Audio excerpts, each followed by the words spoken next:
Welcome back to my YouTube channel. Thank you for the support so far. Thank you for liking. Thank you for the comments. Thank you for subscribing. So if you have not subscribed, kindly subscribe. And thank you. Okay, so today we are moving to nomenclature.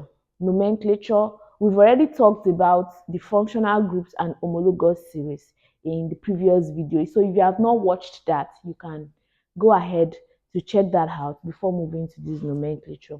So nomenclature talks about the naming of organic compounds, like how do we give them names? How do we just say, okay, this is called methane, this is called ethane? Is it that we're just dropping names, we're just, you know, wasting time? That's not it. We give names systematically, although there are common names. So two types of names given to organic compounds are common names and the systematic names. So for the common names, they are just based on the probably the origin, the method of preparation, and for example, we have formic acid, we have vanillin. Vanillin is gotten from vanilla. So because they got it from vanilla, the person that named it decided to name it vanillin. So there are different reasons for giving common names to compounds. But then the ones that we can actually learn, these other ones, you might end up cramming them if you need them. Because you can't really say, okay, this is how it is gotten and all of that. But then the systematic names are the names given by HIUPAC. That is the names that are internationally agreed on, the names that you can, there is a method of getting those names. So basically we are going to focus more on the systematic names and explain them. So there are general rules, that will guide you when you are naming organic compounds. So the first rule the first rule is that you would check out for the functional group, the main functional group that is in the compound. So you check out the main functional group. That's why we talked about functional group before proceeding. So you will check out the main functional group, and when you find that out, that will have the parent name. That will be the parent name of that compound. So when you see a compound, look out for what's the functional group in this compound. What's that thing that is peculiar to this compound? Then that will be the parent name of the compound. So there are different functional groups. And I would show you. So basically, there are different functional groups and there are different compounds, like I've already explained. So you check out for that and you give that your parent name. So you will check out also the longest compound. All of these rules that I'm explaining, we're going to apply them. I'm going to give us examples of compounds and we're going to name them together. Okay, so you will check out for the longest chain. So let's say you have a particular compound that is like this. Sorry, I should draw it better.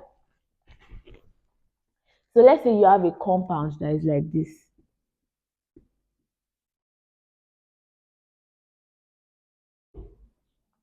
So let's say you have something like this. You need to check out for the longest chain, like the longest chain. So if I decide to go this way, I would have 1, 2, 3, 4, 5, 6, 7. This is 7. From here to here is 7. If I decide to go this way, I will have 1, 2, 3, 4, 5, 6, 7, 8, 9. This is 9. If I go this way, if I decide to go this way, I'll have 1, 2, 3, 4, 5. This is 5. If I decide to go this way, I will have 1, 2, 3, 4, 5, 6, 7. This is 7. I have 7 already. If I decide to go this way, I would have 1, 2, 3, 4, 5, 6, 7, 8, 9, which is also 9. So I find out that the longest, if anywhere I count, the longest is 9. So that will be my parent chain. And in case there is a functional group, in this case now there is no distinct functional group. You will see that this is just an alkane because there is no oxygen, there is no OH for phenol and all of that. So because there is no distinct functional group, I'll just go for the one that has the longest chain. If there was a functional group, I'll make sure that the way I count has my functional group in it. Anywhere I count it, I'll make sure that I'm counting my functional group. For instance, if I have OH here, no matter how I count, I'll make sure that I count my OH with it. I cannot decide to go like this because I'm not including OH. Do you understand?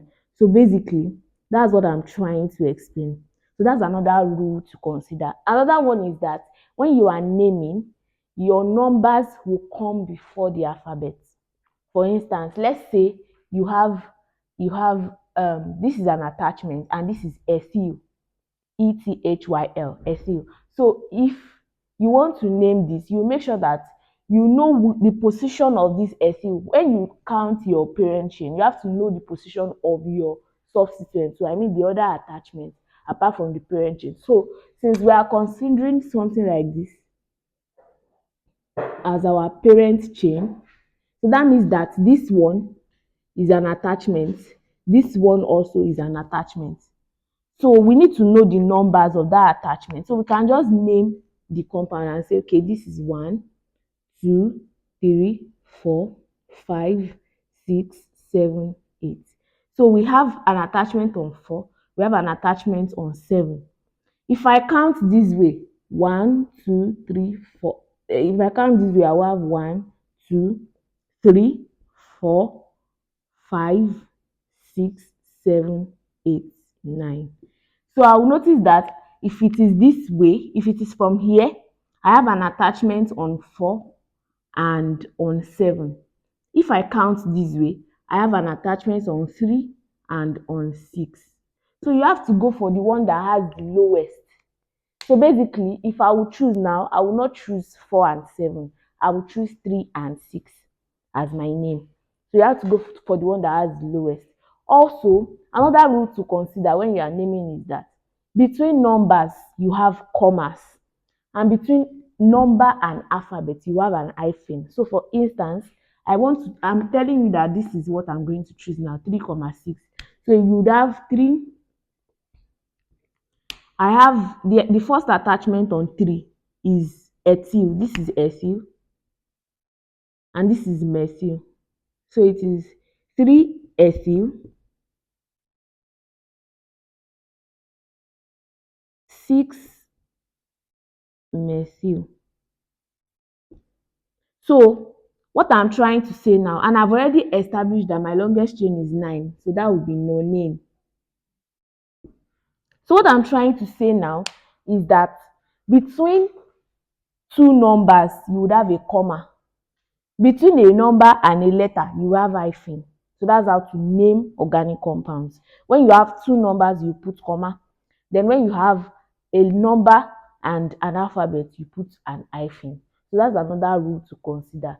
So basically, if you have different carbon atoms, for one carbon atom, you name it as methane. As met, that's the prefix. METH. For 2, it is ETH. For 3, it is PROP. Like that, like that, like that. I would show us. So basically, these are the prefixes that we attach to name depending on the functional groups. Now, that will tell you what to complete it with. Imagine we have an OH somewhere in this compound. That means that it will be methanol. The way we don't have an OH, then it is methane. We don't have any functional group, so that is methane. So basically, that's why our name here is having ANE. That's why we're having ANE in the names. So those are the rules to consider when you are naming organic compounds. So we're going to try a few examples and see how it goes. Thank you for joining. Drop your questions, your comments, and keep joining, keep supporting, and subscribe. Thank you.